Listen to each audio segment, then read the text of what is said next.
Hello everyone, this is the final Bosman and it's the week before E3. Let's do some do's and don'ts.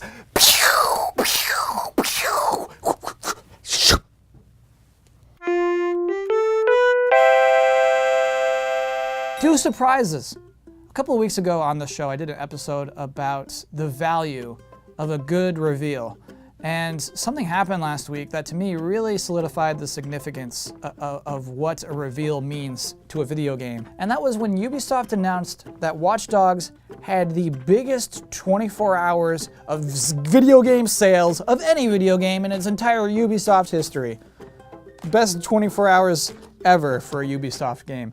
That's pretty impressive. Will that game have the most sales long-term of any Ubisoft game? I honestly think it probably won't. Right, what is probably a Just Dance game. But it did have the best day one sales. And to me, that number exists not because of reviews, certainly not reviews, because the reviews didn't come out until that day, not because of word of mouth, but strictly because of hype and pre-order bonuses, but mostly hype. And most of that hype, I think, is owed to E3. It makes E3 important, because at E3 they can show this trailer that surprises us, and we can say, whoa, did you see that? And I think Watch Dogs really launched because of whoa, did you see that? At 2 years ago. And clearly, if you look at what Watch Dogs just did, it made a lot of money off of the element of surprise. And you can too. Don't demo your games with live dialogue. So last year, at the Sony PlayStation press conference, there was a big demo of Destiny, and what they did during Destiny is had the people on stage speak throughout it as if they're playing a real game with their buddies. So this makes it like us. This is like, oh, I would play it like this. I would offer my friends loot. And at first I thought, oh, cool, they're like showing what it's like if like we were playing. Then it just got, you know what, it got normal. It felt like a normal game on stage, and eventually after that it just got kind of annoying. You didn't want to hear these people playing this game anymore and listen to them. Check this out. I knew you'd be jealous of a sniper rifle. Oh, I do like the long rifle. What's its name? Shut up and get behind me.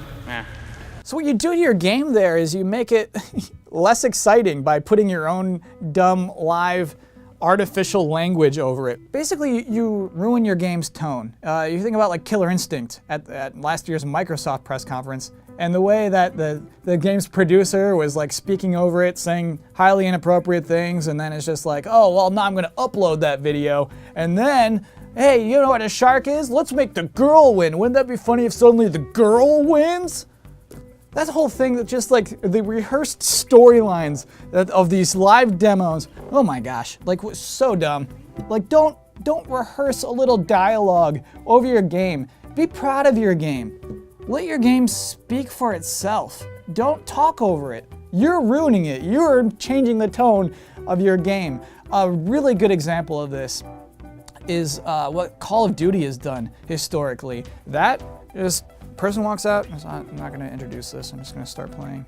Okay, you know how good this looks, you know what's happening, you can see what's new, you can see what's good or bad, and thank you. That's, why didn't you do that, everyone? Just play the game. No dialogue. I'm having a blast. Buddy, throw me your gun. Thanks, pal. Uh-oh, here comes something we should have not expected. Do smile. This is kind of to bounce off of that last point. Yes, your games are great. They should be taken seriously. The E3 is a high-stakes event. However, if you are a presenter, have fun, smile. Show us your teeth, make the event fun, because it's still, honestly, it's an event about video games. A really good example, I guess Aisha Tyler hosting Ubisoft, she has fun, and that makes the event fun to watch. Matt and Trey of South Park, when they show up at a press conference, yes, thank you, you made this fun to watch, and you're having a good time. Jack Tretton, last year, was straight up laughing when he was announcing the PlayStation 4 DRM plan.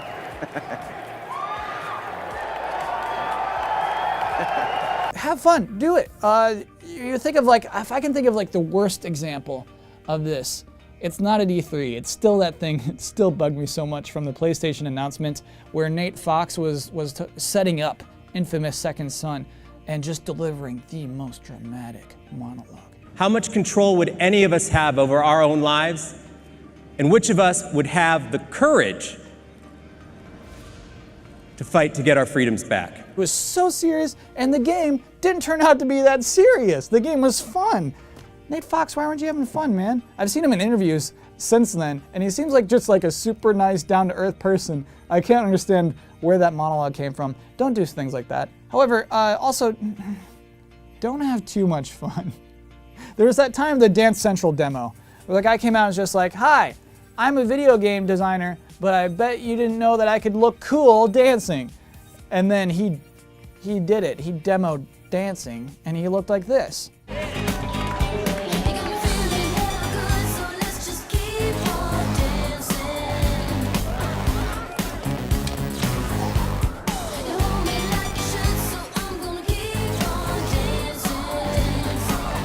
Just like really leaning into it and like doing an air guitar.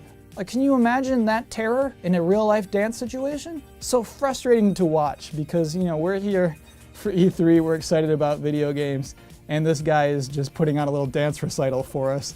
So you know what the difference is actually, is I think that guy was trying to be cool. Don't try to be cool, just be yourself. Do smile, don't try to be cool. You know, just like show some self-awareness, man. You're not a good dancer still. That game's not making you look cool. Maybe I'm just jealous. Am I jealous? Is it like, do I wish I was that good of a dancer? I'm jealous of that guy. Don't you dare act like exclusive DLC is something we want. So this is something that's tricky because exclusive DLC works. We buy into it. I know it's our fault. We're giving you bad encouragement because we always go after it. Here's the thing though, we don't get excited about exclusive DLC. It's nothing we cheer for. So when you're in a press conference saying, and all DLC for Call of Duty will be exclusive to Xbox platforms for the first month, what are you giving us? What are you actually giving us? You're depriving other people of things. That's nothing we should cheer for. Even when you say, I'm happy to announce that PlayStation owners will receive an additional hour of exclusive gameplay and a special outfit for Aiden Pierce. no, what do you want us to cheer about that for? Tell us why we should be excited about that exclusive content. But I get it. I get that it works. I get that you're never gonna stop doing exclusive content. Here's my wish. Here's what would honestly just make me happy. Is if instead of saving it for the last thing you say about a game, like this is the stinger, here's what's really gonna get, just put it in the middle of a sentence. Battlefield Hardline will be out this fall. It will have exclusive DLC for this particular platform, and we hope you enjoy it. And you get a grappling hook in this game. You get a grappling hook in this game. Thank you. Do embrace the fact that this is entertainment. Last month, when Nintendo announced its digital event, the headlines afterward were predominantly, Nintendo is not doing a press conference again. You're doomed. However, I think they're being smart. You know, despite my wishes that they do a press conference and there'd be thousands cheering for the new Zelda trailer, I think they're making the right business call here. And I think that their Smash Bros. Tournament might be one of the biggest things to come out of E3. When I talk about cheers per minute, that tournament's gonna get more cheers per minute than Sony or Microsoft could ever hope for. It's gonna get a lot of cheers. I think that's a big thing, and I think that speaks to how E3 more and more is becoming about human beings more than just media. You know, it started off, of course, as this sort of press event where mainstream media could come and learn about the new video games of the next year so they could write their headlines on Tuesday and maybe a big article on Friday. However, those of us not in the mainstream media sort of started being endlessly entertained by what happens at E3, and it's evolved and it's changed. And we've come to this point where last week, Sony announced that it will air its press conference in movie theaters. 40 to 50, they said, across the US and Canada. Movie theaters, a press conference. That is crazy. You know why that's crazy? Because one generation ago, their press conference was a PowerPoint presentation. And now it's in movie theaters. It's not even a press conference anymore. Do you know what I mean? It's not a media briefing. It's a every single person in the world briefing. And that's what's so good about them. Embrace that fact. You can do this. You can spend money on this. You can care about this. You can do $1 million on an ad campaign, and we're going to forget about it in a few months. But these press conferences, we remember, they stick with us. Any dumb thing you say, that if you say Ridge Racer, that sticks to us. That sticks to us for like the rest of our lives when we forget those dumb commercials. So yeah, make it an event. Care about it. Spend money on it. Think about it. Think about how important everything is and put on a show. And finally, don't tease things that will never come to fruition. So I want to pick on something in particular. In 2011, Konami had a pre-E3 digital press conference. This is, of course, after its 2010 live press conference that was just abysmal in humorous ways. Konami, embarrassed, said, "We will never do that again," and so they had a digital press conference. The thing is, I feel like they felt like they needed a surprise at the end, so they had this pretty long teaser in which a little loading bar appeared, and then it burned, and then this fire came out, and that fire turned into a sea, the Contra Sea, and then the words, "They're coming." I guess if you're in Europe, it's called Probotector, so maybe they sent you a flaming pea. I don't really know. But to me, that said, wow, Konami's making a new Contra game. Imagine if they go all out. Turns out, next year, nope, they didn't come. They're not, we don't know what happened to them. We didn't promise you anything. We just teased. You weren't promised a thing. Don't do that.